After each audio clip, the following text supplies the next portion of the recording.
How to replace the engine air filter on this Nissan Quest. What you're going to do is start by unlocking the filter housing right there and push this up. Right here we have the filter, which you can lift it up and pull it out.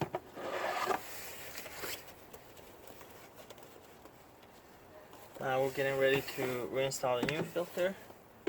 But before you do that, you want to make sure that the back of the housing here has 3 tabs and they need to be locked on the back there, otherwise you'll have a hard time locking this housing back on.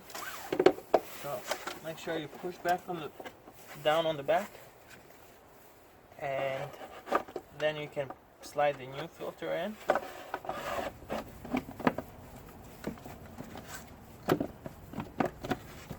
Make sure the new filter is seated properly, and push down again on the back, and then at the same time push down on the whole housing.